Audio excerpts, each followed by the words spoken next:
Call our meeting to order. Start with Pledge of Allegiance.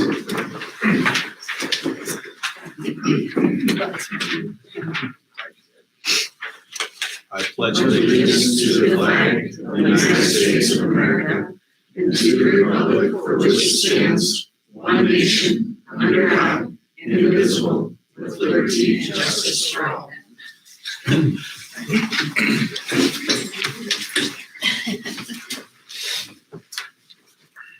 All right, the mission statement for Greene County Schools is promoting lifelong learning through real-world experiences. Please call the roll and establish a quorum. Dominic here. Fields is absent now. Right. McConnell. Here. Silva. Here. Fisher. Here.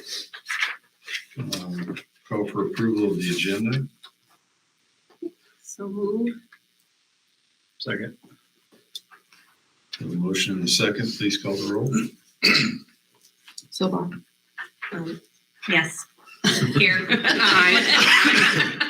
McConnell. Aye. Dominic. Aye. Fisher. Aye. All right, open forum.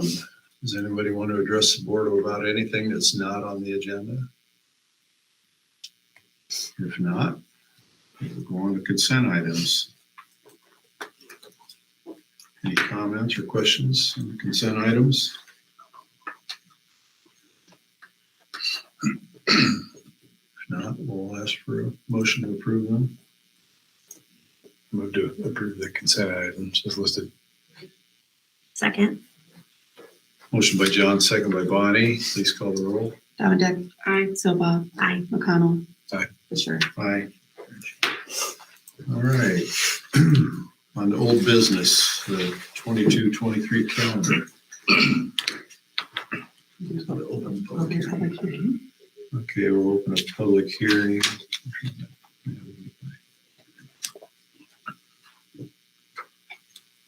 Okay, we're opening a public meeting to approve the, or is this a first reading? No, this is the Yeah, this is approval of the 22-23 official calendar. a public hearing to begin with. And then, again, just to review, we go with hours rather than days, so 1,080 hours. I put the 2 or 3 calendars out to staff from the one that I put out last month. A couple changes they made. The biggest one, I think, March 20th.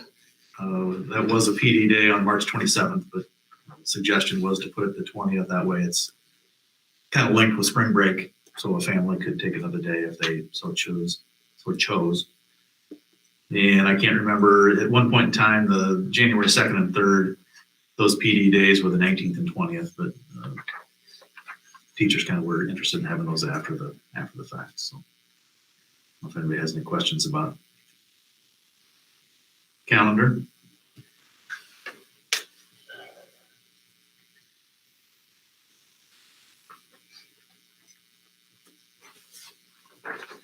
So we need to just close And it. you close. Okay, Close the public we'll hearing. close the public meeting if there's no comments. And ask for a motion to approve, correct? Right. So moved. Second. All right, we've got a motion by Bonnie, seconded by John to Actually, the approve. motion was by Cindy. It's okay. Oh, I'm sorry, Cindy, I didn't hear you.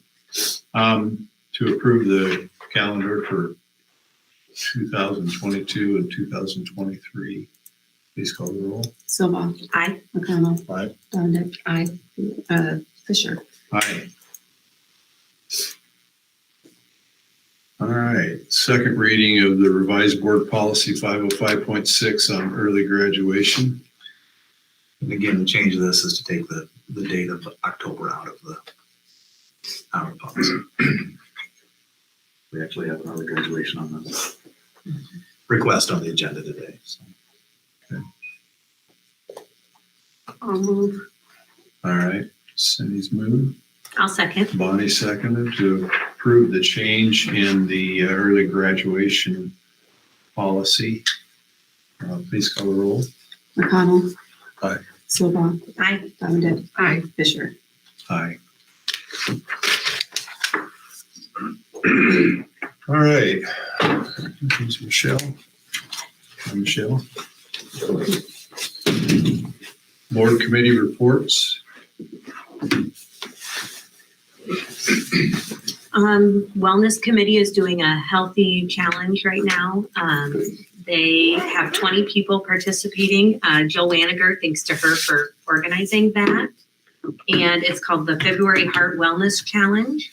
And instead of trying to put something on teachers' plate, it was all voluntary. And what it is just things that they should be doing, we should all be doing: exercise, drink more water, rest, be thankful. And yep. And if it would add too much to your plate to do it, we ask teachers not to do it because we don't want to add to their plate. So Jill has 20 people participating in that, and there's a prize at the end. So.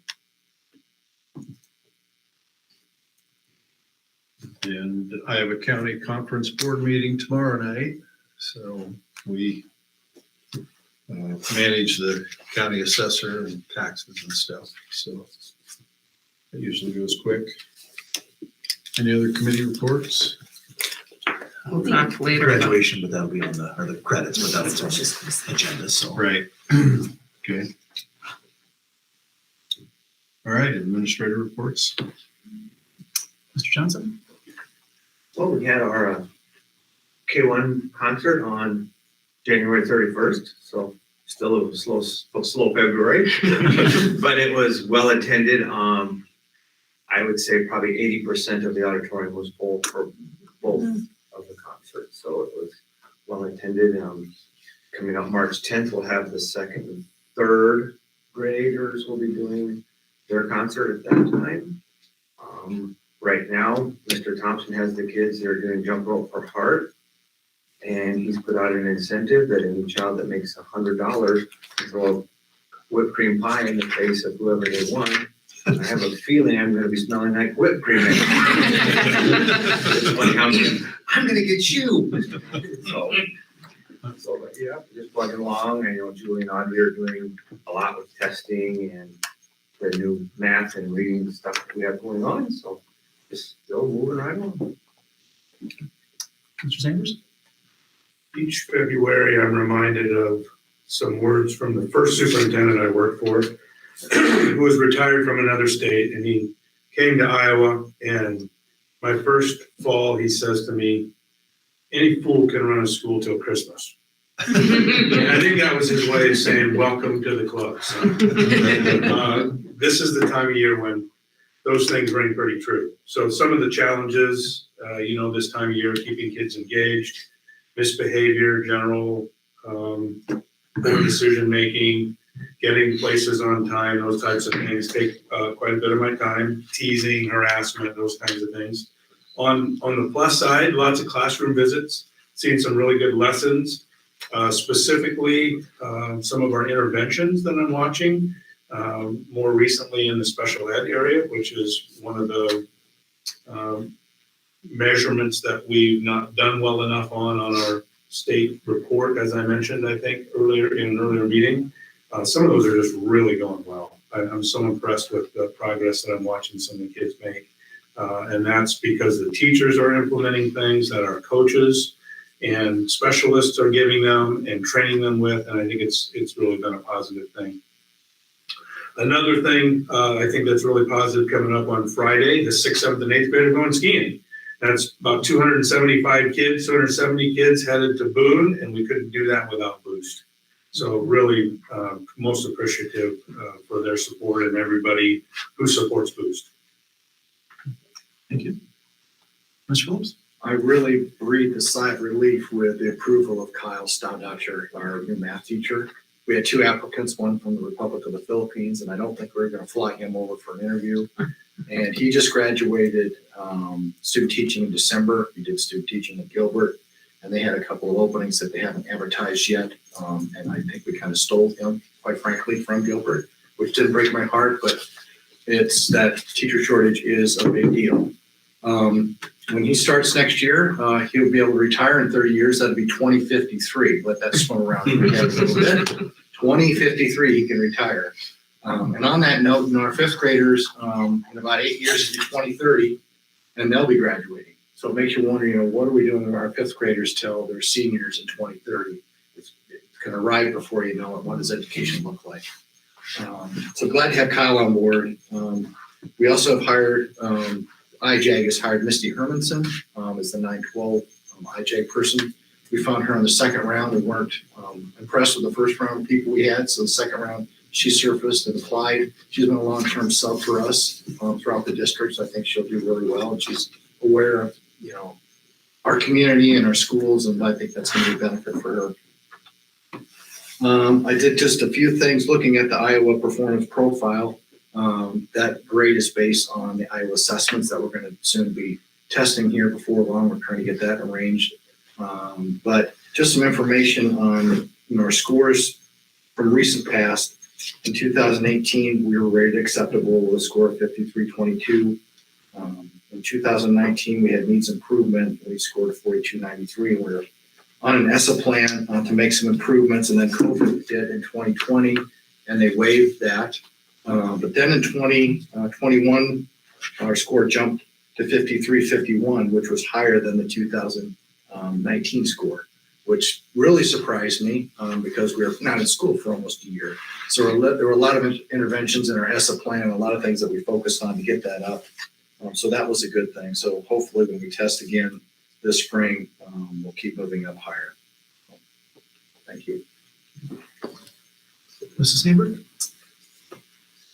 So Emily Gannon, God bless her soul, and I have been working a lot lately on a giant federal report, the Civil Rights Data Collection, which involves pulling all kinds of information from suspensions, expulsions to passing classes, what classes do you offer, breaking everything down by subgroups. So it's a lot of data entry, and the system is not necessarily user-friendly.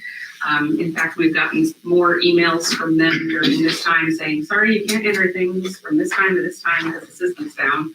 Oh, don't enter anything today because nothing is saving.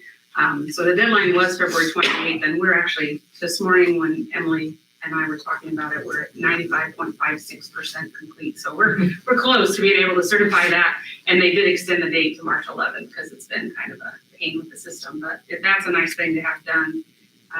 And then I started working with the coaches on having some conversations about next year. What are things that we need to revise, change, what's coming up, what are we doing, what do we need to have in place before we get rolling for next year. So we've started having a lot of those forward thinking. And then I've asked principals and guidance counselors to get us those testing groups. As was mentioned, we'll be doing ISASP soon. So Emily and I will start working on that on the 1st of March, getting everything entered into the system so our kids are ready to test when the time comes. So. Mrs. Neal? Yeah, that's what I've been up to. I've been looking into some new reading curriculums for the elementary, K-5. So I'm trying to figure that out, bring it to the lit team, having them look at it as well, getting some input for possibly next year or the following year. As I said last time at the board meeting, we would have more data from all our screening. So with that being done, our universal screener with the middle school and elementary combined, we were 63% at benchmark. And compare that to our AEA.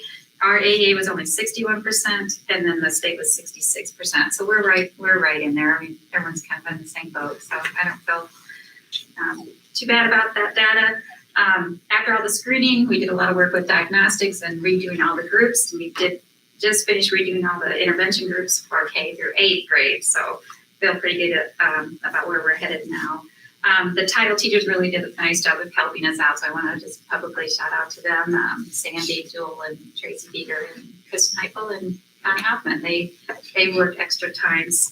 We used to be able to hire subs, to do some of the testing for the teachers, so the teachers could do that. But with the shortage, that's the way we handled it this year. So basically, looking at all our goal is to have kids be reading at grade level. And so I've been looking a lot of their data on that. And the percentage of growth from where they were at to now is typical growth in what they should be doing. The ones that aren't, we're going to target that this week at our PLC meeting. But that's very few, just a few of them. So we're in a good place. They're working hard, the teachers are, and in where they're going.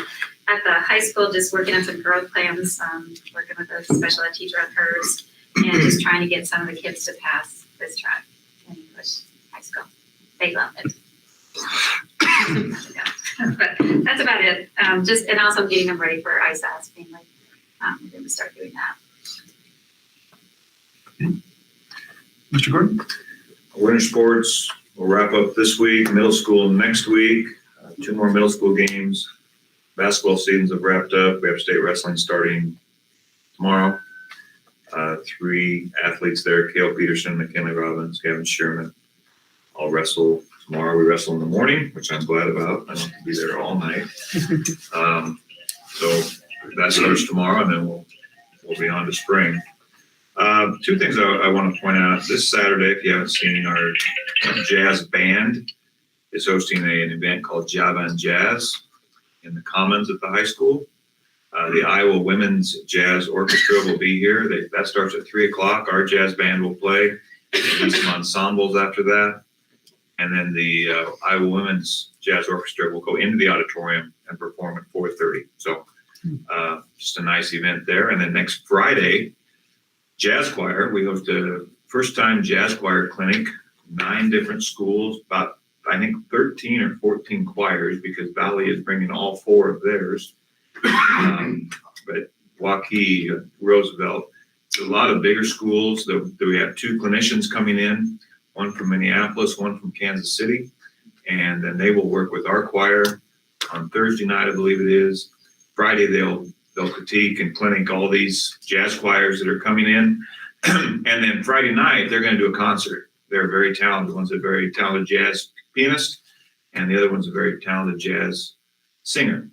So they'll be doing a concert on Friday night, and that's open to the public, obviously. It's a $5 charge to help pay for that. But it's a great event.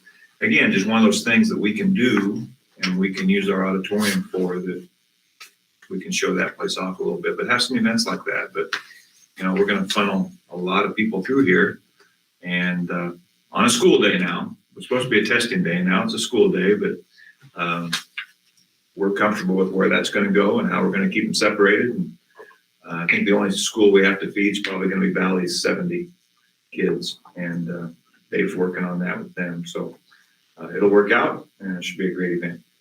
That's next Friday? Next Friday's the Okay. jazz choir. 25th. And we did host state jazz choir and We've hosted, in the last month, we've hosted the state jazz choir competition and state jazz band competition out there on a couple different Monday nights. And those were really fun to host, really. I mean, good music, and had people coming. Grundy Center, I think, came to jazz choir. They traveled a long ways. So Nice. again, it's nice to see the facility used and be able to use it. Mr. Smoker. 31st, we had all of our boilers inspected. All went well. We have 10 boilers and a few water heaters that after a certain size have to be inspected. They were all fine, but didn't find that we didn't have an emergency stop on our oldest boiler room at the elementary that we just need to get put in. I got that scheduled to get it done. And then been a little shorthanded lately. I just like to commend all the custodians for stepping up and filling in where stuff needed done. Todd and Misty helping out, the cooks, and Sean and Robert. Anybody else that's helped. Thank you. Mr. Harrison. So Tuesday, I officially filed a 470 form for 10 network switches for E-rate funding. So they'll have 28 days to submit bids. This will be different vendors based on the criteria we outlined, I guess. Those are end-of-life devices that won't be supported this summer. So we want to make sure we can get our 70% discount on those through USAC and the FCC. So that'll be next board meeting. I'll probably come to you with the proposal, and we'll see how that goes. But just wanted to have a heads up on that. We had a nice anonymous donor that donated a Chromebook cart to our Elementary. It was a really nice Chromebook card. So on Monday, I drove over and picked that up and put that in Stormy Fish's classroom. So we had one that was pretty rough, and that was it. So we got that swapped out for her. She was really excited. And so were the students. So that was fun to see them jump up and down. So they're going to be writing a nice thank you for that individual. It's a former Jefferson alumni. And then esports just finished this last week. Our Overwatch team, not many of the kids knew the game, so they were learning it on the fly. And we ended up winning the last game that we played. So that was a nice little accomplishment for them. They played hard, they loved the game, but they were all learning at the same time. So that was a good success. And then our Rocket League team, actually, those kids are experienced. They're all sophomores, and we got edged out by one game of making the playoffs.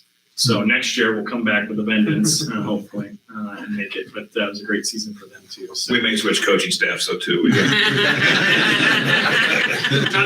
we aren't. I think that's out of the minutes. So commend Bob Palmer for doing a good job of coaching the kids as well. Thank you. And Audrey is greeting the public for the meeting, so she may give her an opportunity to report later. Yeah, okay. All right, other reports or correspondence? Okay. So, nothing. No. All right, we'll move on to new business. The 2022-23 negotiated agreement with GCEA. So we met last night and we discussed, and this is what we're looking to start with, and it is a healthy raise. I won't deny that, but I think that when Mr. Phillips was just talking about, the scramble to try and get new teachers and things like that, it is going to be, retaining and even acquiring teachers is going to be a struggle in the future. And I think that we want to be there. I heard a rumor too that in the December graduations that you and I graduated 0 special ed teachers. Oh, yeah. Well, not necessarily, just the press. If you Right, yeah. Mr. Are you the Jackson. press? That's that's right here. Oh. I have some more too, but That's the top left corner. I guess that's what we were thinking. And also we had understood that other school districts had, negotiated with, inflation and stuff like that. They had settled for some higher than usual numbers too. And so that's where we're coming from. I think that we have a great staff and we want to make sure that we're going to keep them and attract new people in. That I think that we don't want as a district to be left behind and then scramble and then really try to catch up. What's current base? Current base is 32, yeah. Yeah, thanks. 32. 760. Yeah. So one more time, when is there? Our committee is John and Bonnie. John and Bonnie. Oh, okay. We need to meet in. Yeah. And I'll get in touch with you. Okay. All right. Time for count open. Yeah, of course. Did you run the percentage on this? Yeah, I think it's 7.48.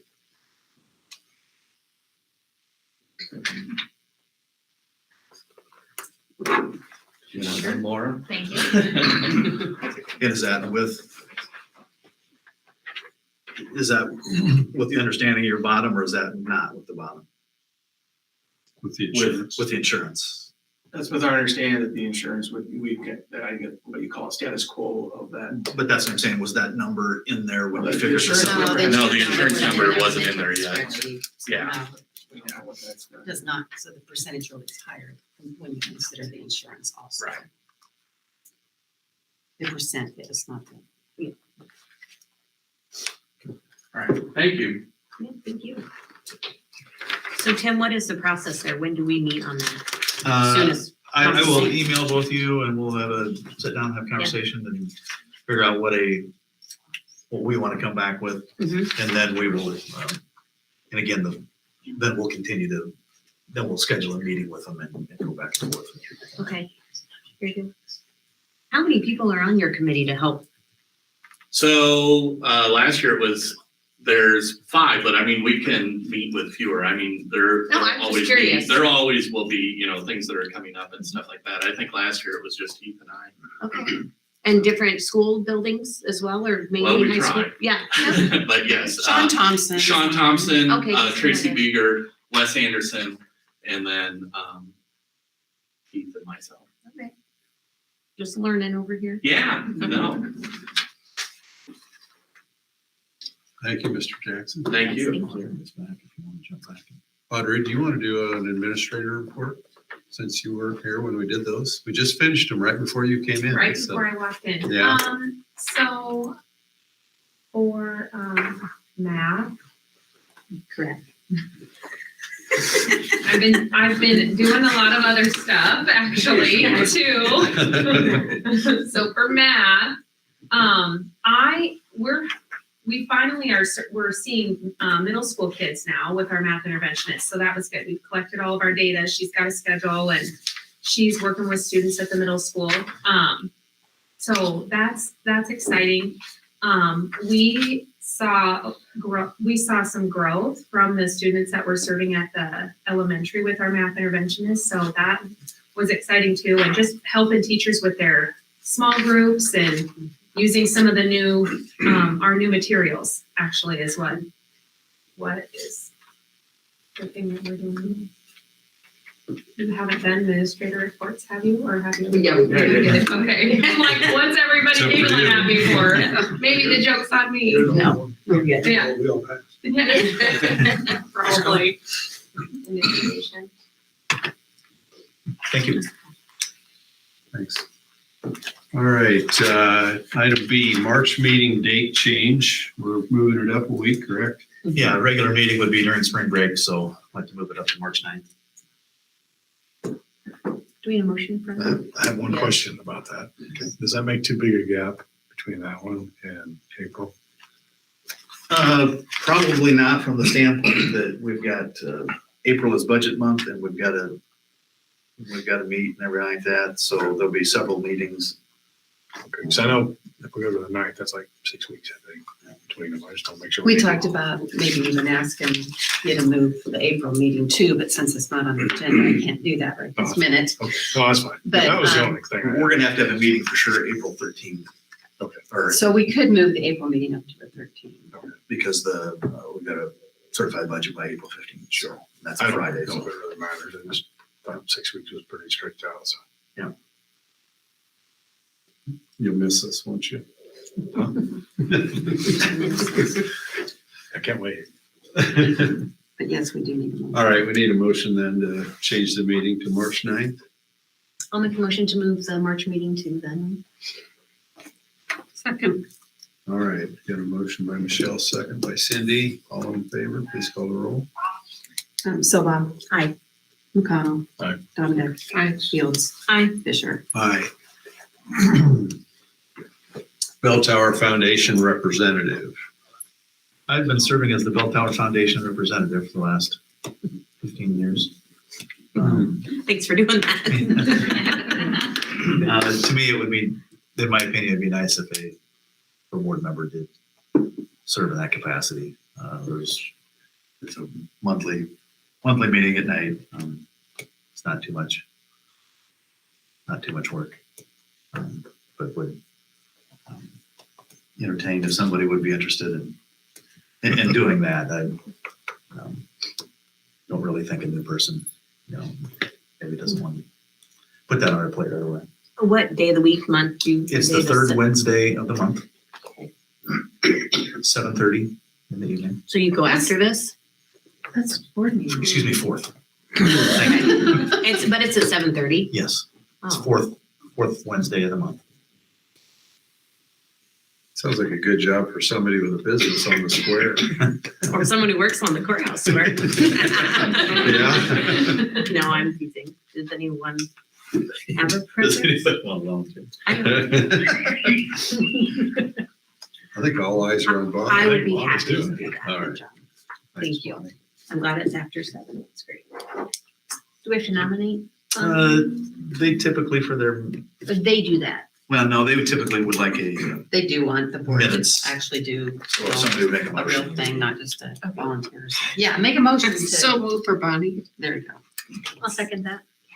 All right, motion to have Bonnie be on the Bell Tower Foundation Committee. McConnell, oops, sorry. Nope, go ahead. McConnell. Aye. Silva. Aye. Fields. Aye. Dominic. Aye. Fisher. Aye. Tim, who's in charge of that? Carol Custer's president. I'll just email her and get on their email list.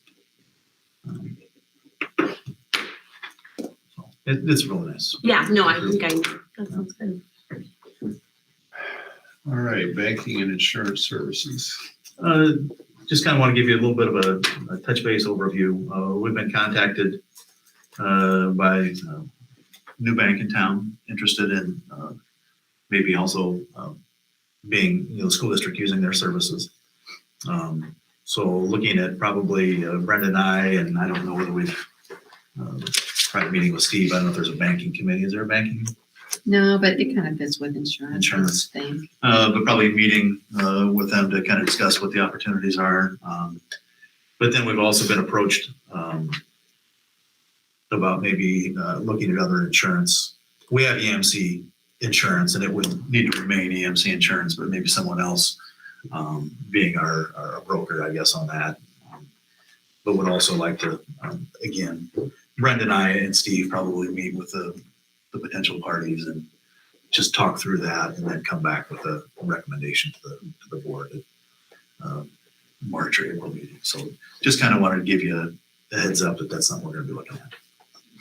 And what's current's on the right side? The left side is old. Is that true? Right, Okay. right.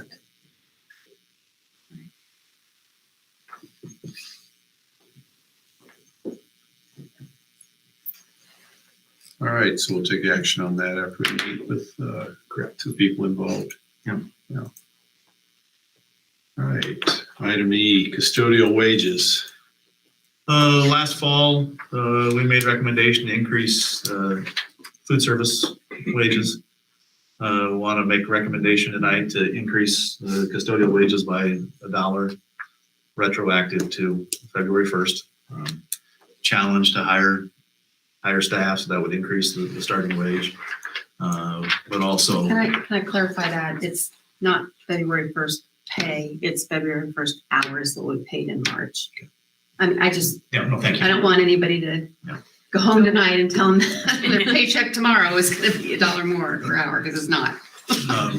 But then again, would raise other people's, or the other custodians as well. And also working, we'll be going through teacher negotiations, but after we finish teacher negotiations, we'll look at for classified staff. And I'm in the process, and I think I'm not going to reveal it now, but have a plan, I think, to also increase associate wages, because has been a concern. So we're working on something there and, trying to get wages up for the classified staff. So we would like to start here with the custodial. How many employees is that? 8, 9. Not that many. We just lost one. Only like 5 now. 1, 2, 3, 4, Six. 5, 6. There's 6. 6.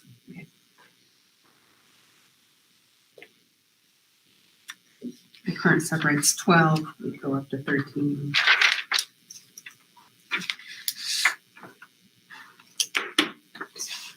Yeah. I should put this there.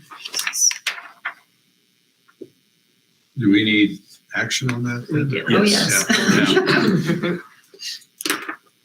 All right, I'll make a motion that we increase the wages for custodial staff $1. I'll second. all right, motion and a second to raise the custodial wages $1 an hour. Please call the roll. Fields. Aye. McConnell. Aye. Dominic. Aye. Silva. Aye. Fisher. Aye. All right, Tim, thank you for kind of having a plan too and sharing that. I think that's important for everyone to know. Like I said, hopefully people like it mostly. all right, fundraiser requests. Looks like we have There's 2. 2 of them. Yeah. One's the Karen Shannon, what's that? It's GCMS. Pre-kind school. Yeah, art show, and the other one is St. Jude's fundraiser by Mrs. Fish and Mr. J, I think that's, J. are you Mr. That'd J? be me. Oh, Mr. Johnson, okay. Phasing out. We have a motion to approve those. Do we ever get feedback on, how successful the fundraisers were? Does anybody do the? Like if they met their dollar goal? Yeah. Just be curious to know if they were. Rare. Really? I don't think so. Okay. We should put that on the form. We'll do that another time. We'd love to know. I'm curious too. Just like to- One of their goals was really low. It was like they wanted to make $50, and I thought, oh, you guys can make more. It was very low. I think I've heard 2 cents of on there. So if anyone's listening Those are out good there, sports. please come and share.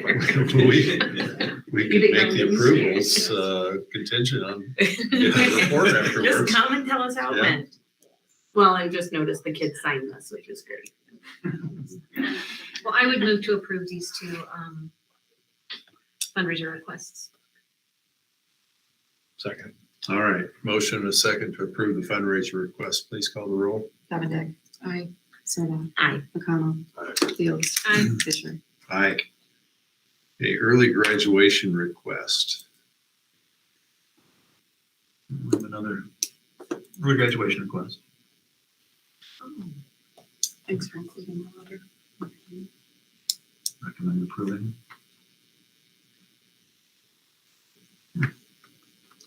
I'm going to approve the graduation request.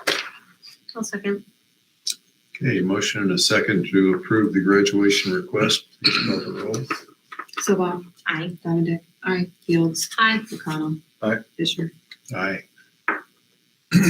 Board policy review, 200.1 through 204. These are basic board qualifications and organization, stuff like that. I did not see any. We need to take out the 7 board members until 2019 I was saying, That probably wouldn't hurt to do. in every just to clean it up. section farther down because that's over. Yeah, probably wouldn't hurt to do. Make a motion with that in it. Would be good. Do we need to list specifically which each policy, or can we just say? You can say in general.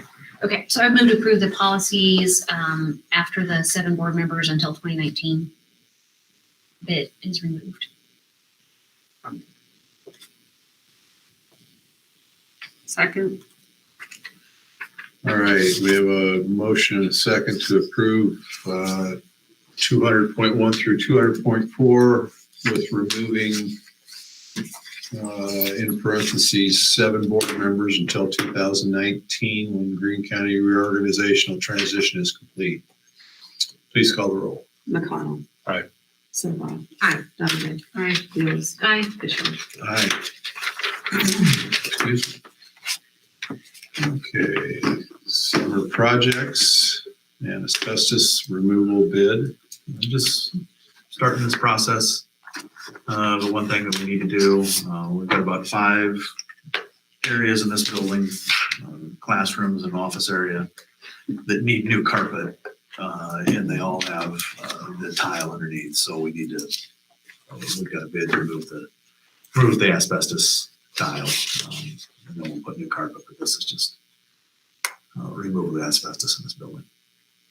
Will there be additional rooms beyond these 5, or are these the last of the? Those will be should be the last ones, and then I think all the rooms in this building Well, will be. we have some tiles laid over some, but not the hard glue like these are. And I think you can pull the carpet squares up without disturbing those tiles. Yep. So, Is that why they're having to remove the tile? Is because they pull up when you fix the carpet on top? Or It's is got it- that old, I don't know, yellow hard carpet glue. Mastic. Yeah. You can't really scrape that up without disturbing the asbestos tile and mastic underneath. So if you're just laying carpet over the top of tile, you can just do that. Yeah, like when they did some of the classrooms when they remodeled, this is like a release jack setup, so Okay. you can just pull up the square and the new square down and really Mm-hmm. disturb it. And the list of all those other things, that other attachment was just informational. All we're asking for approval for tonight is that asbestos bid, not the whole okay. list. That was just informational of other commitments we already have and things that might be asked for later. Okay. Wow. Okay, so we need a motion to do, well, we've already approved the football field, just to approve the asbestos removal in middle school. Right.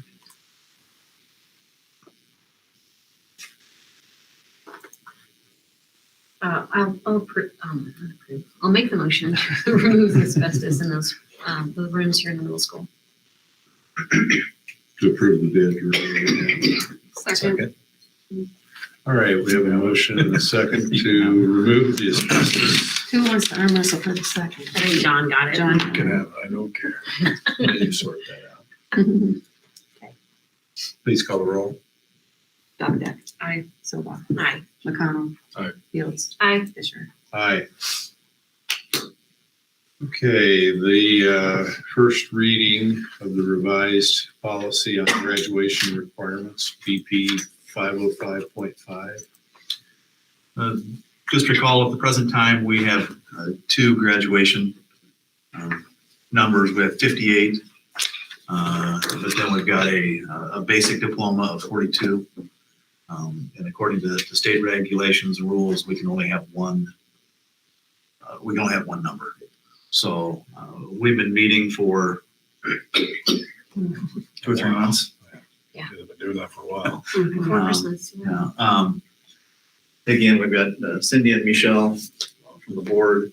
Heath is on the committee, Mr. Phillips, then Allison Wink is on it as well. I'm kind of facilitating.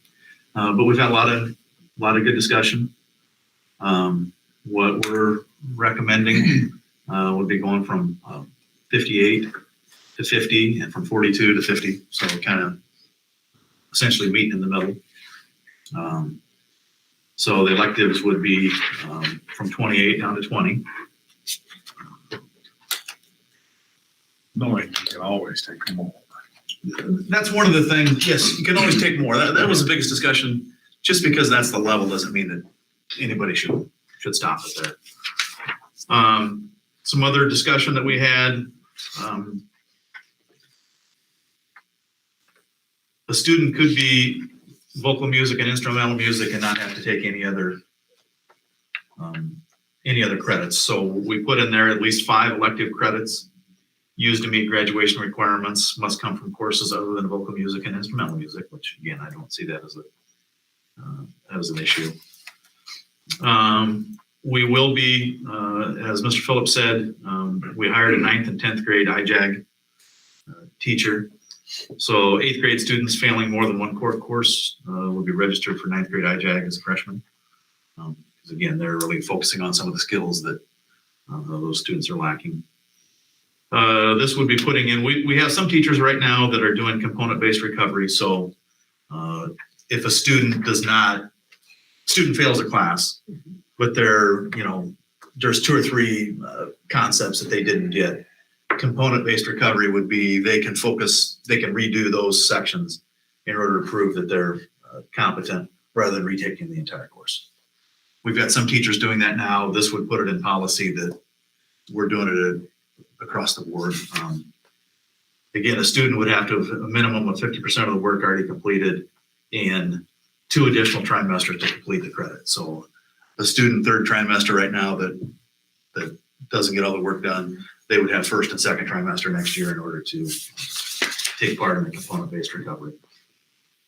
And then the other one, we're going to be doing a lot more work with the portrait of a graduate. But this would be a system requiring students to identify how they meet the portrait of a graduate attributes. Will be put in place beginning with the class of 2026. So next year's freshmen, when they graduate, they would need to prove, how they're meeting the portrait of a graduate, and there still needs to be some work done on that. But again, had a lot of good discussion. I will kind of throw it to these 2 ladies and 2 gentlemen if they would like to add some more comments to that. I think when I started on this committee, I thought we were just looking at just the number just the number of credits required to graduate. And that was our sole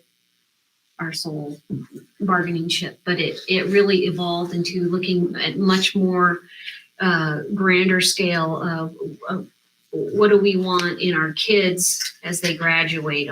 Do we just want somebody that said, yeah, 58 and off they go? And instead what we're trying to achieve is a more rounded student, a more work ready student, a more ready to go out into life and be productive and contributing and prepared for whether it's college or a vocational or straight into employment. Just having kids that are ready to roll and be successful and not just meet this one little number goal. I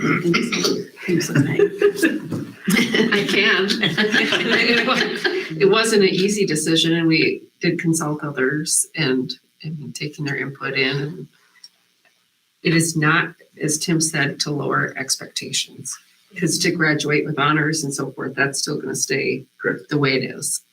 So it's not to necessarily do that, but you need to kind of have that right balance between person who's having a hard time just making it through and just trying to check the boxes to that person who's the valedictorian. So that's where this came.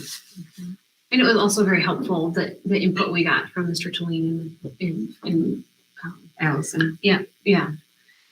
Because I really had no idea. I know what my girls need, and we're getting that done. But you look at the school as a whole, it's kind of an eye-opening experience. So the kids that used to do that maybe were on track for a basic, I know there's the program, is it part of IJAG where they can work for credit? Is that enough for them to still graduate with the 50 credit to help make that up if they were already? We had Heather Moody come in. Okay, yep. And visit with us. At that point in time, we were talking 48, and she felt 48 was doable for a majority of kids. I know 50 isn't 48, but she felt good at that point in time. That's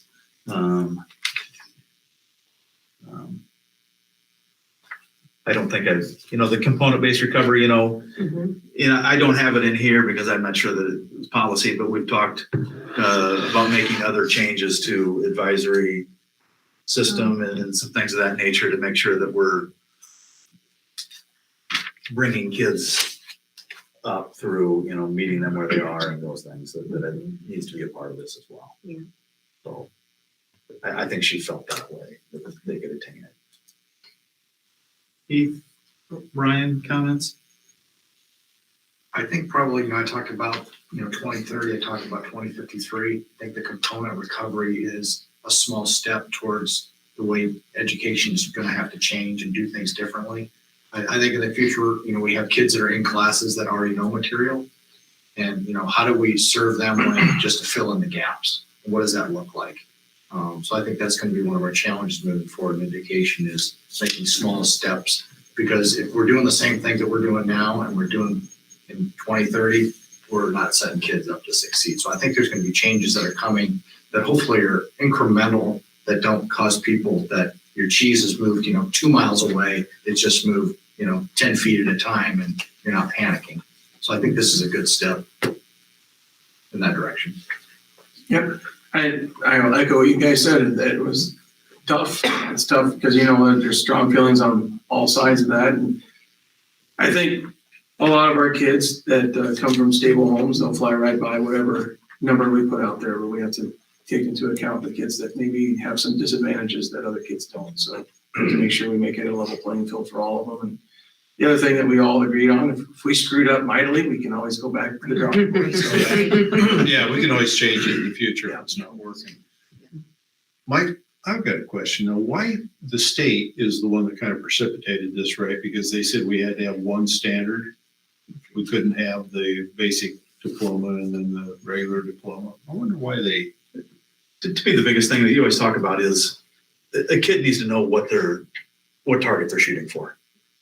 If you don't know what target you're shooting for, or, to me, again, I can't say it for sure, but I think there's some kids that come in now that, okay, I know it's 58, but, I know if things don't go well, I got 42. And I don't know that that's a great attitude to come in with anything. You know, I think we all can do that in our life. You know, if we know that, you know, that's where we're supposed to hit, but you know, it's okay if we're down here. I don't think that really causes you to strive for where you need to be. And to Mr. Phillips' point, something I shared with the administrators the other day that I saw that I think is really good. You put all the popcorn in the popcorn popper at the same time with the same amount of oil, but the kernels don't all pop at the same time. You know, keep that in mind as we're educating kids and moving forward. Everybody learns at a different rate, just like popcorn pops at a different rate. And some don't pop. And some don't pop. Somebody said that to me the other day. Turn that heat up. Burn them. Some burn, yeah. Yes, Mr. Jackson. I don't have I'm not one of the ones that has strong opinions, but I've had conversations with people that do, and I guess these are a couple of questions they've asked. Is it built in here? And it seems to that students can't graduate too early. I think graduating as a junior would probably be detrimental. Is it because of the classes they have to take? I'm just asking the question. Because we talked about that, and I think there's some classes that were gonna be offered only to seniors. It's tough for kids, not seniors, to take government and to take speech. And, you know, we've got kids right now that graduate as a junior. You can't. Yeah. But it's rare. Okay. And then another question that's asked, or I've heard asked, is this going to hurt the career academy because they won't have to, you know, it might be that they get out and they don't have to take the classes there and things like that.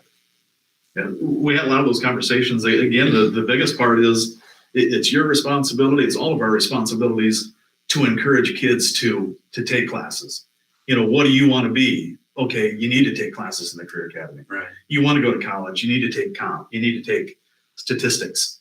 You know, again, the success of the career academy, the success of school, success of kids is on all of us to encourage them to strive for more than 50. Sure. You know, it shouldn't be just for bottom of the barrel. So I don't think it will hurt it if we're all doing our job and encouraging kids to do what they need to do. And I think we talked, if I have the words wrong, correct me, strengthening the relationship that the teachers have with their kids in advisory.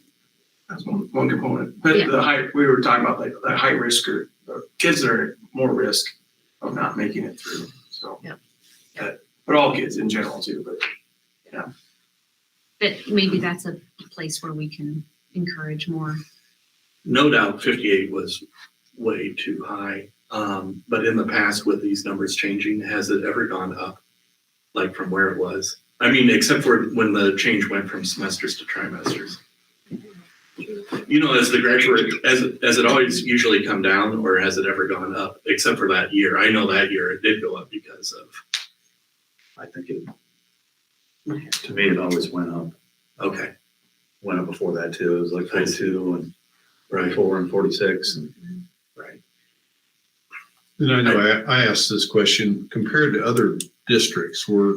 Is this standard kind of normal? I guess it's hard to compare. I know with trimesters versus semesters, but do we feel like we're kind of right in the?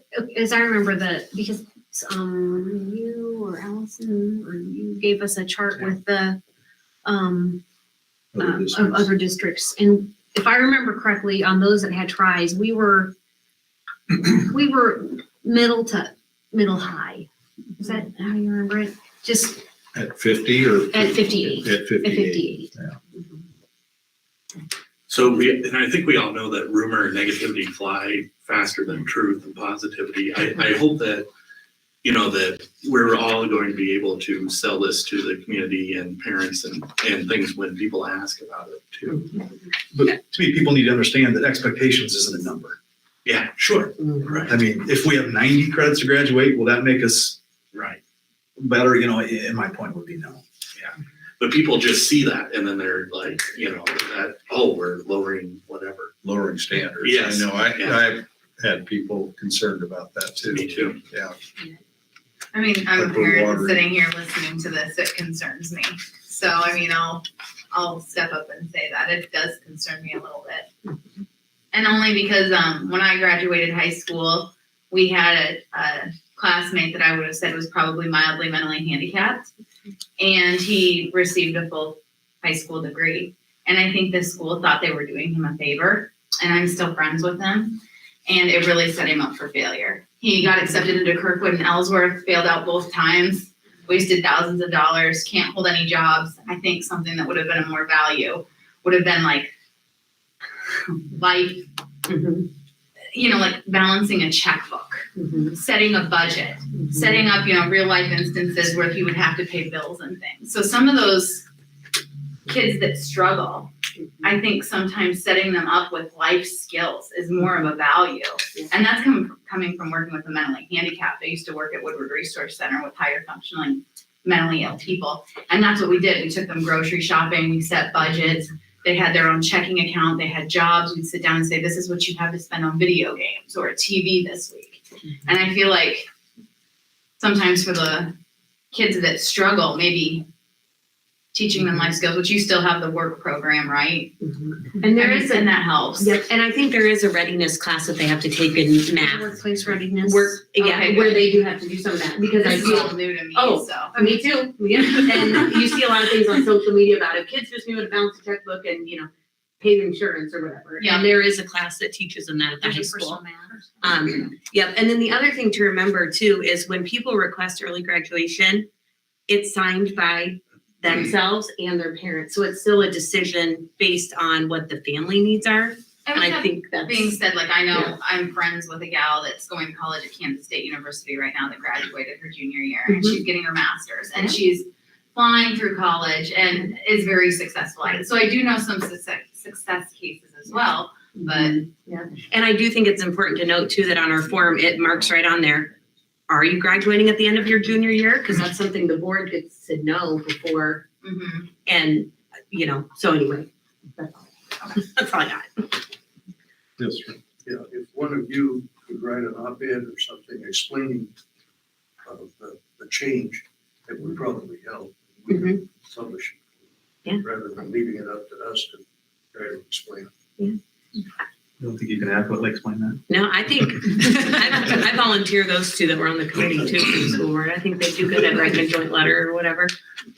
Sorry, guys, I think you would be. You probably, I'm not on the Beltar committee. You're welcome. This is the first funnel week in the legislature. Are there any of the bills that appear to be likely to pass that will change your curriculum or graduation requirements or anything like that? Not that I'm aware of. There's some that's gonna drastically change life, but yes, I don't think there's anything related to this. Easy question. When does this go into effect for which class? Again, this is the first reading. But is it class of 2023? Is it 2024 graduates? It would be next year's So class of 23. 20, so this year's juniors will see their number changed Correct. for their target changes. Yeah, it'll actually raise it for the kids that. Will that be a problem? Yeah, if they were only shooting headed for for basic 42? diploma. We talked about that, and Allison kind of went through the handful of kids that could be affected, and she thought they would still be achievable. Yeah. Okay. Yep. You know, in some of those conferences and things we've gone to, to not have a high school diploma is dooming you to a life of poverty and jail possibly and things like that. I think that the non-high school graduate on average lives 10 years less. It's just a necessity now. It may not have been a necessity for my parents or grandparents, but it is now. Maybe probably even a 2-year post-secondary, you know, too. So, I mean. Then lastly, again, I'll say, if this isn't right, it doesn't mean we can't reevaluate it. And we all should always be reevaluating every decision we make and say, is this right? Are we doing it for the right reasons? And keep reevaluating. And again, going back to the portrait of a graduate and look at that as a whole of what do you really want this kid to come away with? I mean, it's not a number. That sounds like a great op-ed. It does.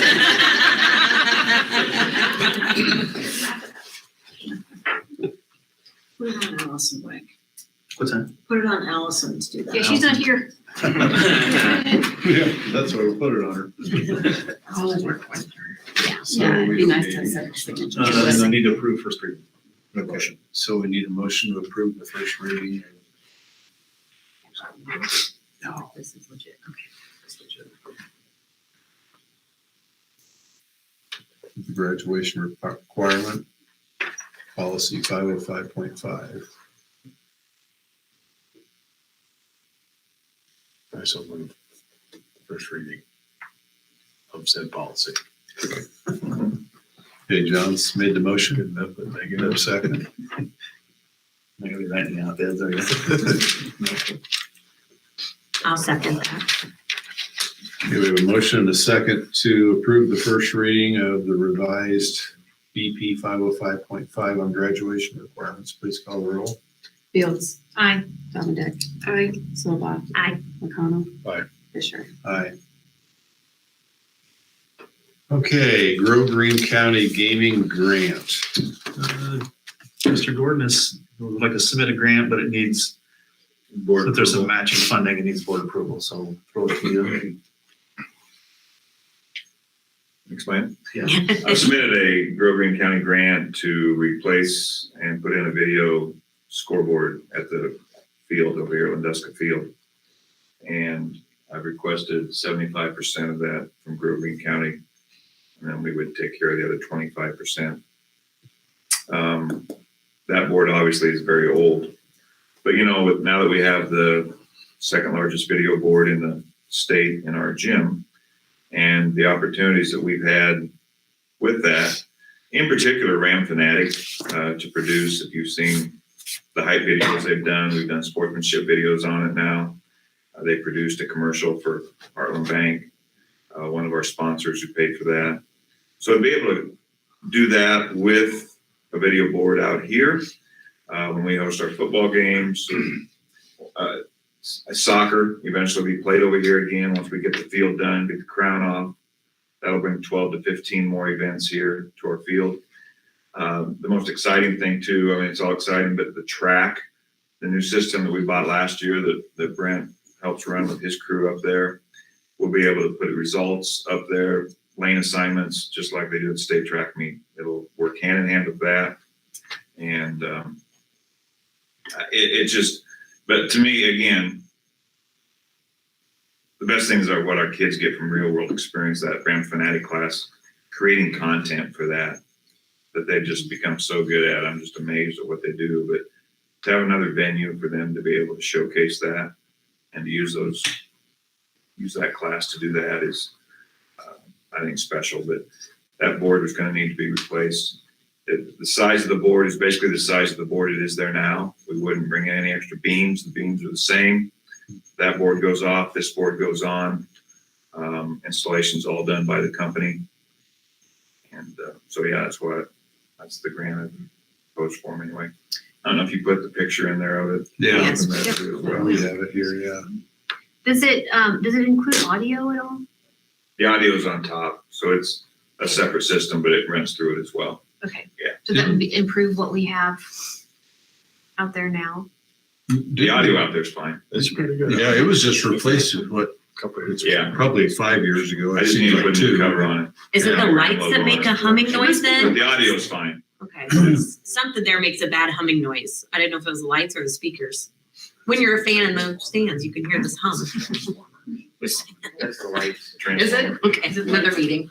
Don't sit there, Bonnie. Yeah, apparently. Don't sit there. Don't sit in the Do student you know section. how old the board out there is, Mr. Gardner? It is probably, it was installed since I've been here, so like 13 to 14 years old. Okay. Because we moved the board from there to the one that's here on the corner. Oh, in the practice Now, field. You mentioned soccer, Mr. Gordon. Is that planning on after we get it resurfaced, we'll start doing soccer here? Good. Plan would be 2023 to bring that over here. Good. Close the Grand Junction field. At least from that. Yeah. Okay. Guess I wasn't aware of that, but that's a good plan, I think. Yeah. And so from the school, you're asking if you got the grant to match it, 36,875. 25%. Where do those funds come out of? Couple funds or? Something available for that? Is that in that other? Yeah, but, yeah. He's just asking you to approve him asking for the money. Yeah. It's not necessarily. You're not money. approving the whole school scoreboard, you're just approving him applying for a grant. And this was at the north end or the south? South end. South end, okay. Right. If we get the grant, we're gonna have to look at the rest of it. Yeah. We need to vote on that. So we need a motion to approve Submittal of the grant. submittal of the grant.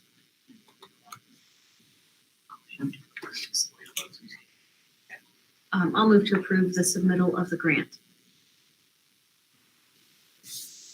For the new scoreboard. Yeah. We have a second? I'll second that. All right, we have a motion and a second to approve the submittal of the grant for the new scoreboard football field. Please call the roll. McConnell. Aye. Donahue. Aye. Silva. Aye. Beals. Aye. Fisher. Aye. All right. Call recess. Yeah, we'll call a recess now. Do superintendent's report. Oh, sure. You want to do that now? May as well. Yeah, all right. We're going to switch up here and do the superintendent's report, and then we'll probably take a recess because we're going to meet then with the search company. And they're the And they're, community. yeah, and they're still doing the community meeting right now, so superintendent's report. We talked about this a little bit, I think, last month, but Greene County Economic Development is involved in a cultural diversity project. Right now, they've hired Carlos Arguello from the Dennis and Carroll area, working to recruit Latino workers to Greene County. And they've requested to meet with teachers and students in order to kind of educate, facilitate. So actually on the 21st of February, on Monday, they'll meet with teachers from each one of the buildings for about 15 minutes just to give an overview of what the project is so they can, kind of answer questions that students may have. On the 24th, they're going to meet with student leaders, 7th and 8th grade, as well as 9 through 12, student council, Interact, NHS, again, to give them an overview of the project. And then on the 25th, they will meet with 5 through 12 students, or they'll present to them, via Google, a presentation of what they're planning. Again, the goal being that teachers having been through it, as well as student leaders, if those students have questions, that there's somebody there that can, address those questions, answer those. So that's one thing that we'll be involved with. We are working on a middle school mental health workshop or mental health fair. Going back to that, is there any public presentations that you know of? I know they're going to give some. They're planned, but I don't know dates. Jefferson Matters Main Street Community Appreciation Night. They have one on March 20, whatever that is. Sorry, thank you. But yeah, I And believe that's they're going to open give to the some public. community ones as well. Sorry. That's okay. March 22nd. About 2 or 3 years ago, we did a mental health workshop for the high school. We had one planned for the middle school, and then I think it was COVID year. But we're planning it on April 20th. We have Lindsay Fenley will be keynote speaker who's going to come in and speak. And then we're in the process of developing about 10 sessions for each one of the grade levels that they'll need to select 2 sessions to go through. So excited about that. And then you kind of mentioned the legislature. I'm pretty sure that they've approved 2.5% SSA, which isn't enough, but that's where it's at. I think the governor will sign that. And Brenda's been spending a lot of time working on on budget now that we know what that is and going through that. So we'll be going through budget here kind of hot and heavy next month and a half. So I think that's all I've got. Okay, anybody have anything else? We'll take a recess then, I guess, until Are they ready for it? they're ready. Lyle and Dennis will be over here.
your time and everything. Thank you, sir. Convene at, I can go. 6:46. It's not even.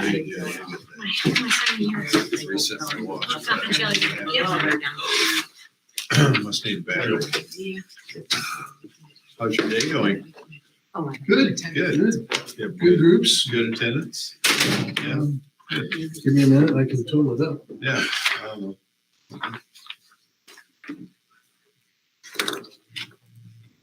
Coffee while you're totaling.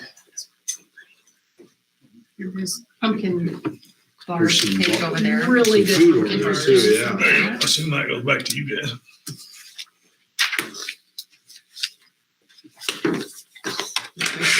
Cheers. Lyle, can I get you a pumpkin bar? Not right now, thank you. Do you want one now? I can wait for Lyle. You're not gonna be talking as much as I am, so you. That's go ahead. true. I was gonna say very good actor, they might be young, so.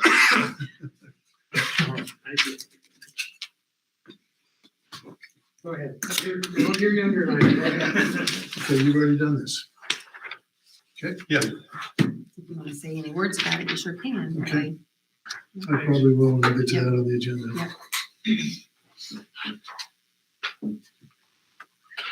How you doing, John? Good, how are you? Good, thanks. So are you guys ready for us to Yep. start? Yes, yeah, we're Okay. reconvened and Okay. we're ready for you. Well, I gave you a brief agenda and thank you for your flexibility. When we discovered that, it was Ash Wednesday and we were gonna be here today anyway, and you guys already had a meeting, it just made sense to make this happen. And this meeting, definitely we can do. The thing that we won't have is a full written report of our work from today and the online survey, but we'll give you a brief summary and then you will get a full written report of that, probably in a couple of weeks or so. There were 69 people that we met with today. Good. It was a good group, and I would say overall, really good consistency. And I've had very little time to try to pull this together, so I'm going to kind of wing it a little bit. But, the first question is, what are the greatest assets of the greater Greene County community? A safe community, a very supportive community, very active in trying to grow the community, great recreational opportunities, variety of recreational opportunities, good programming for youth, good church programs and outreaches, safe, a good location. I mean, we're not telling you anything, but it's consistent with the things that you guys already know about your district. So, there might, and certainly great business partnerships, Power Lift and AAI and John Deere and, some of those things. So those were, anything pop out to you, Dennis, that I'm not hitting on? I'm gonna look down through here. I've got an 11-page document from today, so I need to. They're group to group are pretty consistent and everything's all this community should know about itself. Caring, lots of opportunities, wants to grow a diverse community. They want to help you grow. Those things are universal. Good business community, tight-knit community, willing to help others, good medical facilities, pool, parks, movie theater. Churches, libraries. Outreach for churches. Yeah.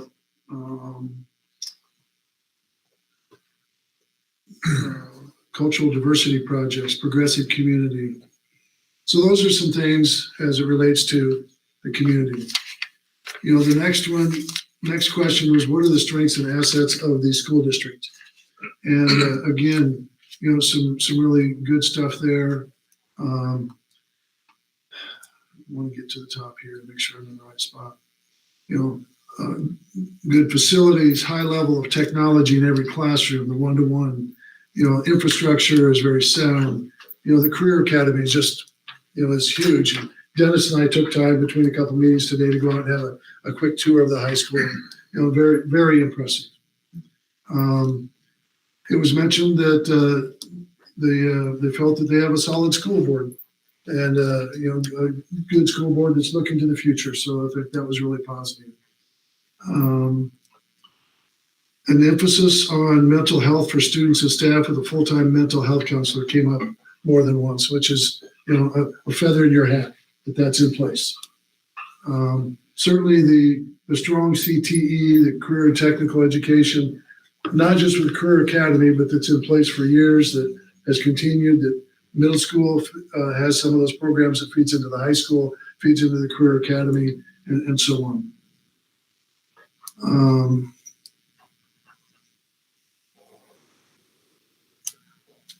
People care about people and continue to care regardless of what happens.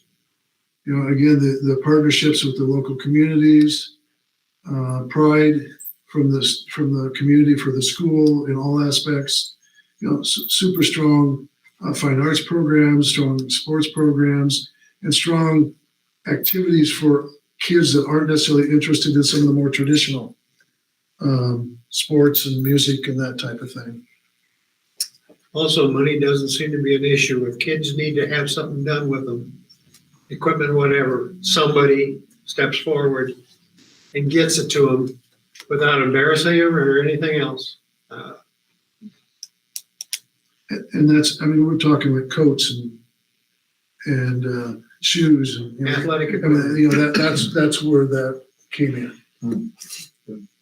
The alternative program at the high school, Success Center, Ram Restaurant, good support services, transportation department, food service, etc. A lot of people who grew up here come back here to raise their family, but also there's a lot of people who are employees of the district who grew up here, want to raise their family here, live here, and be a part of it and support the school as teachers, as other things.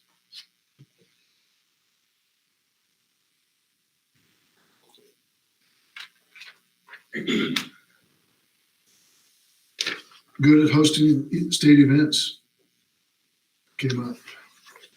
A high volume of, a foundation that provides a senior with every senior with a $500 scholarship, plus a huge number of scholarships for kids that graduate every year. The Boots program. The Boost. Boost. Excuse me. Boost has been great. Yeah. Well-rounded. It's a good place for kids to be involved in a lot of things, not just sports, not just fine arts, not just other clubs, but they can be involved in a lot of things and be, a very well-rounded student. And a feeling that it's a really nice sized district because of that helps facilitate that. Not too small, but not too big. Everybody still knows everyone, etc. So that was that's a quick summary of the benefits or the strengths and assets of the school district. Then we get into what are the characteristics that people want to see in their next leader.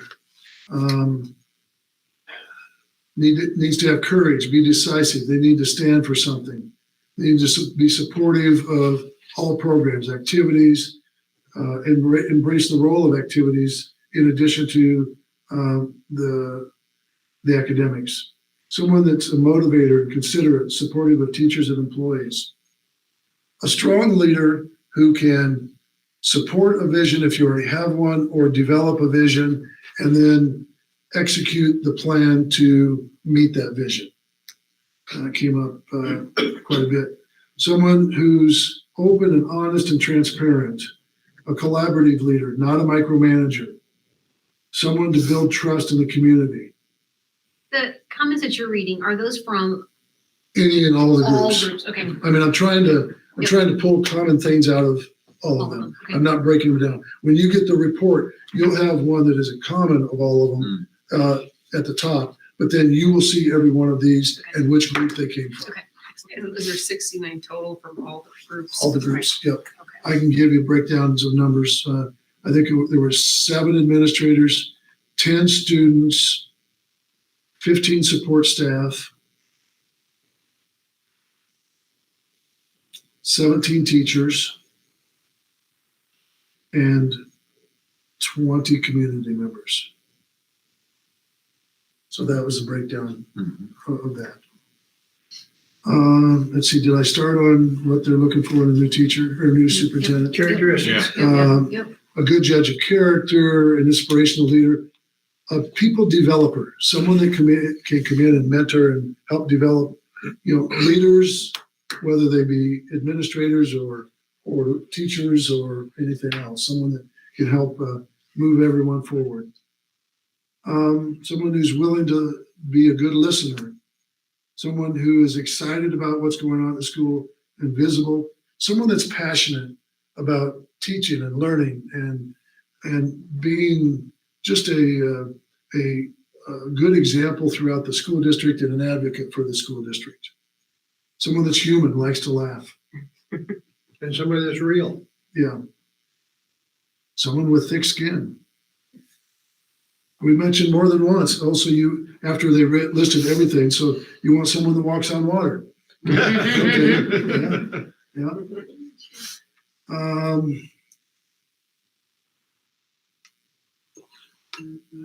Again, sounds like a lot of the comments are very reflective of the things that we talked about at the You know, last meeting. and that's exactly right. And that's what we really are looking for a lot in this process. Right. And it certainly reinforces that the people in the district are you're thinking the same as the people that you represent. Right. And so that's good. That's really good. Yeah. A strong decision maker, someone that's willing to ask for help when needed, certainly strong financially, makes decisions based on what's best for kids, good steward of the resources, facilities and everything else. Okay, and then the last one is issues. What are the issues that it'd be helpful for the new person to be aware of before they come in order for them to be successful? Whether it's local, state, national issues, etc.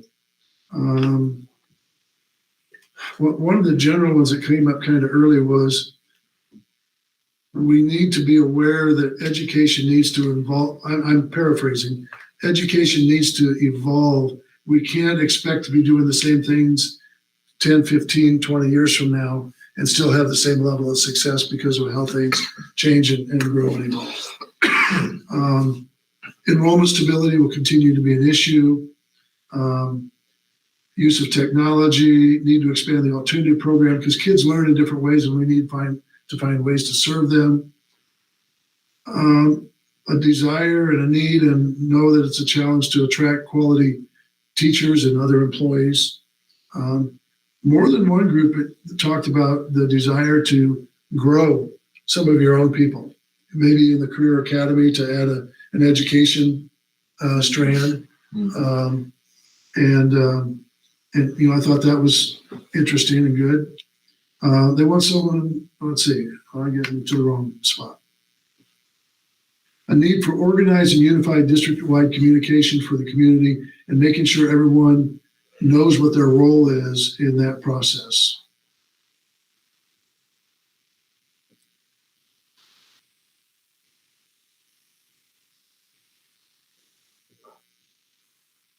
It was fairly common that there was a question about the relationship with your sharing situation with Peyton Sheridan and Greene County. Some people see that in different ways. Mm-hmm. And, that came up in multiple groups. A need for subs, personnel, that's an issue. There were some concerns about discipline in the district, a need for consistency and holding people accountable for that.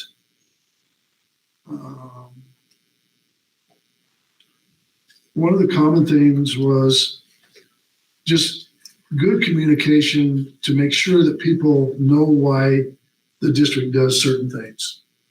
The more transparent, and this isn't just the superintendent, but more transparent the district can be, the more people understand and they don't come up with their own reasons why things are done. And that's certainly the superintendent is a big part of that, but that's everybody. Growing at risk population, keep it about education, not about politics.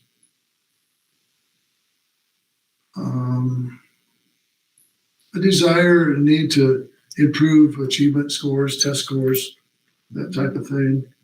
Attendance and truancy, felt that could be improved. But a need to understand the social media impact in this day and age.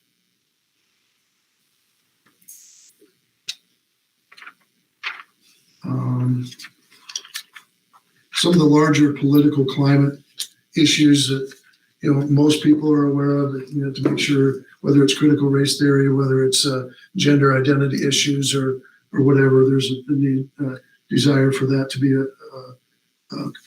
aware. Need to continue momentum to improve school community relationships and community growth and take what we have and move them forward. And be passionate about exemplifying high standards of student body behavior.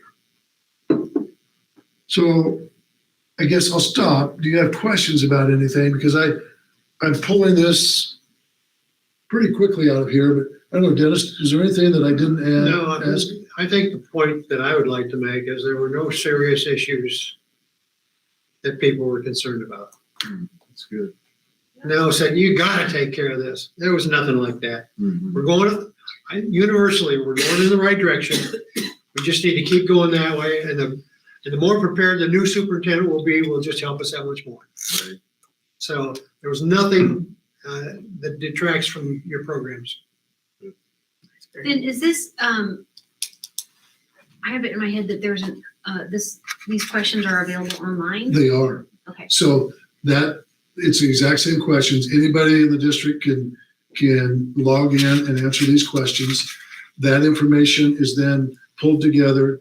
The only thing we do, we look at it to make sure that there's not individuals named that shouldn't be. And we don't edit it for spelling or grammar or anything like that. If there's inappropriate language in there or people's names, we would take those out without trying to change what is actually being said. And so then that combined with everything that you have here will be put into a single report that you will get. I mean, it'll be in a book that looks like this, for you guys to have. You'll get it electronically for it to be posted on your website. It is posted on our McPherson and Jacobson website also as part of our posting. Excuse me. So everybody gets a chance to see it. Tell anybody you want that if they didn't get a chance to come, they would like to go to the website, the school website, and hopefully it's fairly easy to find. It's on the homepage. Right? And we've blasted it out. So we blasted out. Yeah.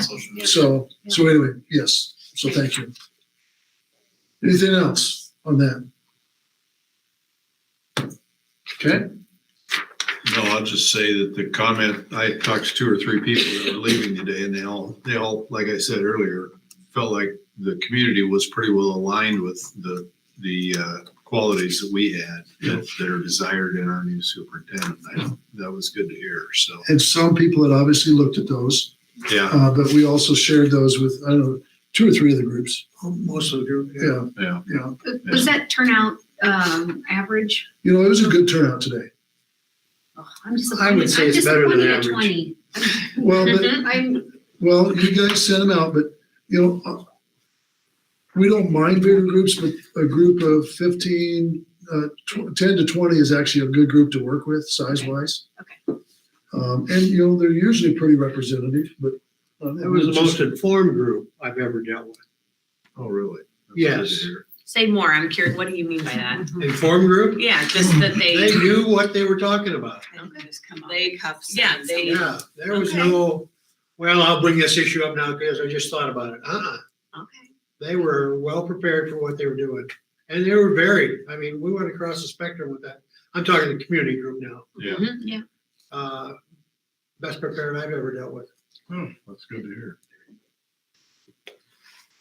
okay, so the next question for you is, Good work, Chris. and we'll get into the interview procedures here very shortly, but we assume that you would want to include these groups in some fashion in the interviews. That's how you typically handle it, isn't it? Yes, Yeah. yes.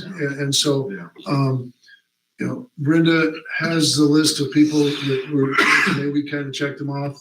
Some of the groups will need to be pared down. They shouldn't be 20 for the interview time. 8 to 10, maybe.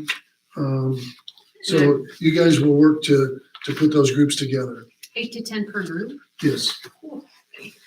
And I'm guessing you have a list of questions that they ask and they can't go off that list, is that correct? We can provide sample questions. Each group is actually responsible for coming up with their own, but we can provide samples for them to choose from. My only We question can is provide them too, but more so if they ask something that they shouldn't be asking. we give them, I will send Brenda Rules and a inappropriate questions to ask, to not ask. to not ask. Right. Do you That sit was my in, only concern. do you sit in with, Well, we can, but we typically don't. Because, it's you guys. You guys have good people to run those days. And one of the things that we will do, we'll ask you to do is identify a chairperson of each group. When we come back on March 23rd, we will meet with those chair people prior to this meeting, and we will go over the do's and don'ts and the procedure and process for them at those meetings, how they provide the input that comes back to you for your review from those groups during your deliberations. We'll go over all that with them. Good. So between now and then, Brenda and us and you guys you'll be developing those. And like I said, we can provide some sample questions if wanted. Okay, so unless there's any more questions, let's go into the interview procedures. I sent you a document that outlined the process. To try to have you, instead of sit here and explain the whole thing to you, where do you want to go on this? We can talk about any of them. Do you have feelings on where you'd like to go with the traditional and just go that direction and identify the people that you want to interview as finalists, or do you want to possibly have the semifinalist opportunity? Talk to us. I've done interviews before when I worked at the DOT, and we would do multiple candidates in one day. And you get to the point, it's hard to differentiate. For me, it was hard to differentiate candidate one from candidate two because you got them all just kind of going together in your head. I like the more traditional, number one, where we can meet with that person, we can chew on them overnight before we meet with the next. That's what would work best for me, but I'm. Okay. Anybody else? That was probably my pick too. Just kind of spread it out. Yeah. Okay. Yeah, it's a bigger time commitment, but it's probably a better way to really get a true feel for them. I agree. I mean, I've done in the past, I've done employees and you try to do that, 3 or 4 a day. And pretty soon you forget what number 2 told you versus number 4, kind of like you said. Yeah. And it's like, it's hard to process. Mm-hmm. And what I do, that's minor. What this guy's going to do, that's something that's at a whole different level. So, yeah. I mean, to me, I guess I'd like to have the time to, and I understand it's 4 or 3 or 4 5 months. or whatever days we got. Mm-hmm. I think it'd be worth it, in my opinion. Okay. And are you asking also about doing a semi-final interview? That will be a portion of, even if we go the traditional route of all day. That's still an option. Right. But, so are you guys, where are you as regarding the full day? I'm full day. Okay. And those date frames would take place typically between 2 days? If we were going to For the interview 3, finals? if we were going to interview the last 3. On the calendar that we have, Yep, just remind me. it's, in fact, I did a new calendar to change tonight's date. Okay, And yep. so, I'll happily see that. oh, sorry. Nope, you're You good. can just pass those around. Yeah, I'm comfortable doing different days. Okay, so I think that it's established that the finalists will be different days. And those days would be during the week of April 4th through 8th. It's the old one. Yeah. So those would be on those days. What do you guys traditionally see? This method. Yeah, but do you Where- have the semifinalists or you just go right to the? You know, this is my 5th year of doing it, and semifinalists are becoming more common, but they haven't been overly common in the searches that I've been involved in. Some of our consultants automatically do semifinals. So it's really up to you guys what you want to do. I don't know, Dennis, do you have a thought on that? I've been more traditional without the The semifinals. You said we had 8 applicants so far? Mhm. I would almost want to see how many. I mean, if we have 25 applicants, wouldn't that be awesome? But then I would almost feel like we'd have to do. If you have 25 applicants, you can rest assured 10 of them we're gonna garbage right away. They're Okay, not gonna be. we're- Yeah, you gotta remember, they're For real. gonna look through those first to make sure Okay. these are people that could do our job. that I could use a better word, but Well, I like They that. don't- To the top. they don't come close to meeting your criteria, so they won't have an opportunity to be advanced. Is a better way to say that. But I like what he said too. So if Yeah. you go with the semifinal route, is it just obviously more days doing Well, the same thing? Well, so no. Saturday. So if you do semifinals, typically the way we set it up is it's done on a Saturday. And we prefer to do it in person. It can be done electronically, but only you as a board would be involved in the semifinals. You would be able to look at 3 to 6 or 7 people and bring 5 or 6 in for maybe semis for 45 minutes each. And from that and the other things that we've shared with you, then you would be able to select them, the finalists from that. In this particular case, the way the calendar is set up, there is a full week in between. Okay, so March 23rd is a Wednesday, and we'll meet that night. So anybody that you would want to bring in for semifinals, it would be on March 26th, that Saturday. You need to commit to that whole day, pretty much. Starting at 8, 9 o'clock in the morning and go until 3, 4, 5, 6 o'clock, however long it takes you to get through the ones that you want to do.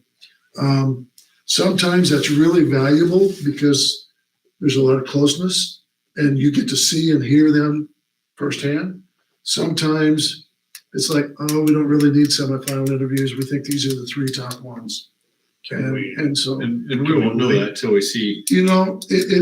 Ideally, it's better, but you can wait till the 23rd to decide that. Because, Can we wait for more of your input before we make that decision? which would come on the 23rd. So yes, you can, what we would do as consultants, we alert the people that we are going to present what we call our short list, that this is the schedule. Be aware, on Wednesday, we might call you and say they would like to do a semifinal interview with you on Saturday. And then if you're selected from that, then you would have a week before you'd come back for the full interview. Sure. Or we can tell them that, then we can say they've decided not to do semifinal interviews, you've been selected to be a finalist, or they've decided not to do semifinal interviews and you've not been selected. So yes, we do have that flexibility. You said we have 8 now. There will be somewhere, I'm going to say between 15 and 20 would be my guess. Yeah. So hypothetically, if you have 15, you're probably going to wean off 40%. At least. Top.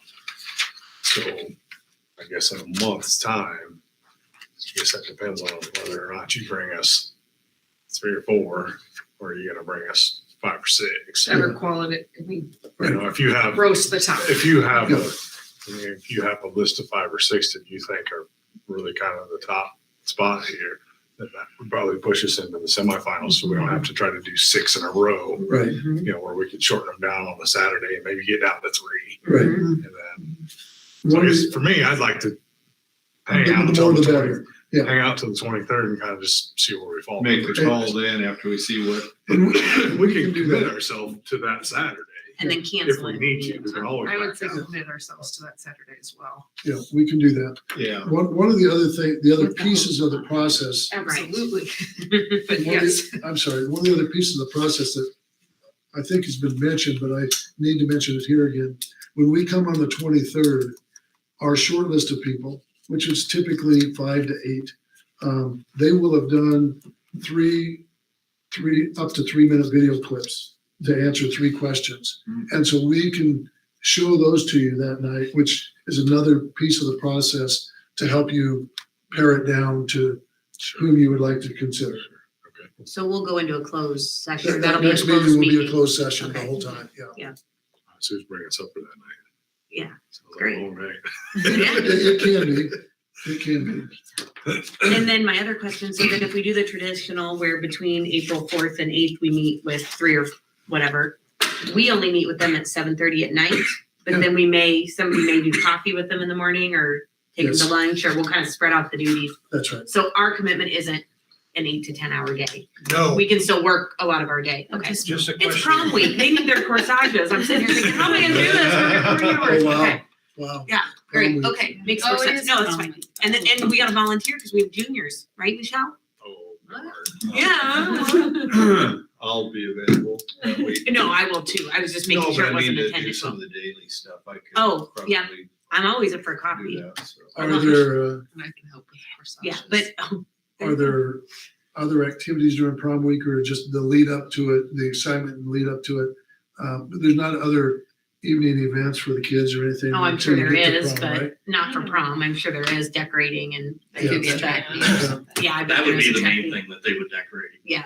But that would just be juniors and juniors. And so when the student group is selected, that needs to be, They need to know that. they need to it's know prom that week. it's prom week. Yeah, and they meet at 11:30 if we traditionally Yeah. kept that. So Is that time schedule okay with you guys? I'd want to ask the high school.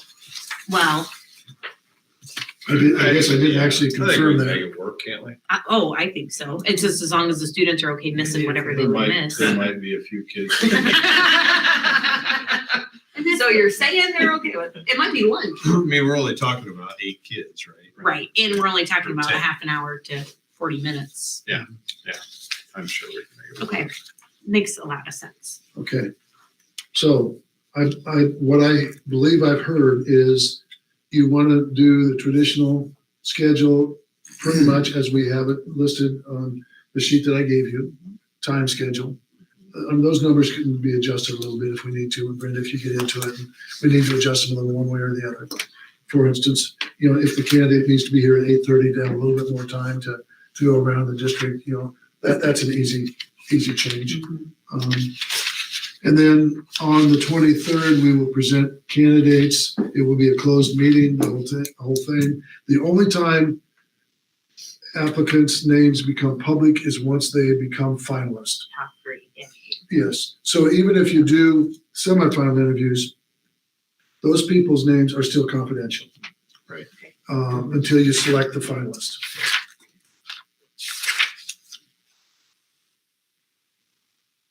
Anything to add, Dennis? I will when I remember it. This is getting more common. By the day. I feel your pain. Oh, the spouse. Oh, yes. Oh, sure. When you decide you want to bring them in for an interview, we always call and say, okay, who's coming with you? You have somebody that's significant other or a spouse, and then we try and make arrangements for that day. Do they want to sit through all the interviews? Do they want to see the community? What do they want to do? And we'll try and build a tour or something that day that fits their needs, what they want to know. And I bet you our chamber in Main Street could help organize that with you because they're trying to sell the community all the same. Yep. So I bet they would take. And a some- realtor. Yeah, Our two yep, they're realtors. all part, they kind of have a team of recruitment at Main Street. I bet they could. So That's good. Brenda, as our point of contact, will still be, we'll coordinate all that through her. I hope some of them come. Yep. So Okay, the next item on the agenda is interview questions. And because this is an open meeting and we have a desire to, and typically there's a desire to keep those questions confidential so that they aren't out in the public. We're not going to really go over those tonight, but procedure wise, if you haven't already, you will be getting an email with a link in it to go to a Survey Monkey. And we selected 10 or 12 sample questions for each of your key characteristics. These. Plus general, yes, Yeah. that's right. I did send those to you. Yeah. As well as general questions. So go through that Survey Monkey. It'll come back to us. We'll look at it and hopefully it'll be fairly clear, the ones that you want. If there's a need for a second round with fewer options, we'll do that. But that's how we'll select those questions. And then they will be formatted by our office. Brenda will get a copy of it that you can make copies that you can use during the interviews. And do the Survey Monkey for each of the groups? No, Questions so that. no, we only do that with the board. Okay. Each group is kind of responsible for their own questions, but again, we can provide samples if you ask us to. And we go didn't get through this. what they can't ask. Yes. Yeah. And we didn't get the Survey Monkey yet, but we got the PDF of it. Okay, Does that make sense? No, I think he just. no, I sent you that. Those are the ones that I sent to the office to be put into the So survey. it's a monkey. different, okay. It's the same set, Same different, but okay. just a different So we'll process. just wait. Yeah. And it'll be interactive, so we can Yes, tell you what we want on survey. yes, Yeah. yes. And I'm pretty sure the office gal that does that said she would be out of the office today, but I think she said she would send it tomorrow.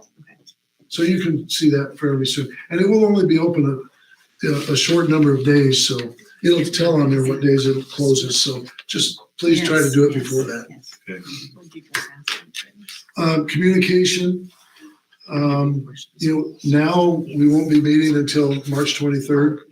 But if you have questions, please email us, call us. I will do what I can to give you an update, fairly often about how many applicants we have coming in or anything else that we need you to do. Brenda and I continue to communicate on a variety of things, just so that's the case. Compensation package, I think that we pretty much went over that last time. So I don't know if there's anything else we need to do on that. Confidentiality agreement. I see that you guys have all signed that.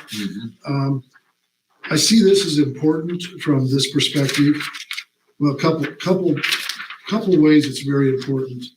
One, we don't release names until they become finalists, but I'd like it for you to have a chance to see some information, not exhaustive information, but some information on those that we're going to bring to you on the 23rd that we think best meet what you're looking for.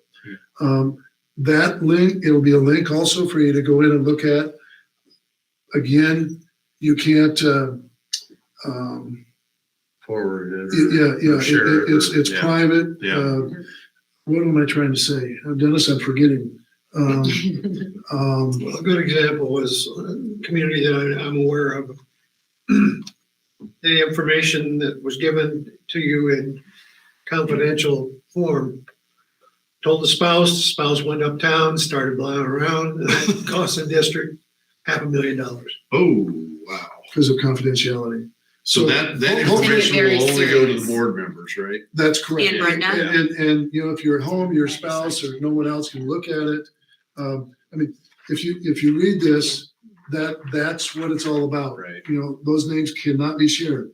You will get those names and their application without references, what they wrote, and I think their resume. So you'll get that much on them. If you do your searches, online searches, which I know people do, that's fine. But you can't even call people that you know.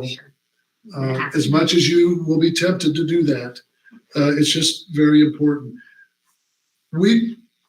It's our job to do the heavy lifting for you in this regard. Right. To do all this background stuff. Yeah. Now, once a person is selected, our company does full criminal, financial, and educational background checks before you approve their final contract. As final. As a final. Not the finalist, just the person. As the final. Yeah, Yes. okay. Yeah. How often do you ever have a snag that comes up after they're selected to be a final? occasionally, I had one that, when we got to the point we wanted to hire that person, found out he declared bankruptcy. Oh, So we went back, said, okay, here's what we found out. You can furnish to the board your side of the fact. They went ahead and hired him and he's been there 10 years. oh, okay, yeah, but it's something you should know. Yeah. Yeah, right. I had one just recently that was, all it was a question on the application. The university said they did not have a degree, but the person had marked that. And in talking to them, there really wasn't another option for a certificate. UNI doesn't have has a certificate program, but they don't get a degree out of it. So it's confusing, on there. So that one was really simple. So it does happen. Usually it's a minor thing. Right. But it is before you approve the final contract. Right. Questions?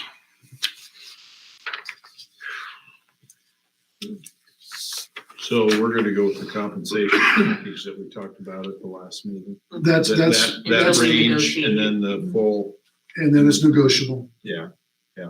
And there'll be people that will, especially experienced people that have been in a superintendency that have negotiated this or that maybe isn't in a standard contract. They may try to get this pulled in or that pulled in. And some of them are pretty easy and some of them are like, really? Okay. Good for them, good for you for getting that negotiated. Yeah. Well, they run the risk of not getting the job too. Yeah, exactly. Would it be smart or to figure out a short page of the benefits, salary range, insurance benefits, vacation, so forth, that we can hand to them at the interview? Usually it's verbal, but if it's black and white, it's going to have a range. I have one of those that they give to teachers when they're interviewing. So you can just take that I can and just- edit it for the superintendent contract. Who's your insurance with and so forth and so on. It's just knowledge when they leave. I know I have some notes from when we talked about that last time. I'll do one so- and then I'll have you guys look at it. Okay. Thank you, Brenda. Thanks, Brenda. All right, anything else? Any questions, any comments, any concerns? Well, actually, this is our last open meeting with you guys, correct? It is.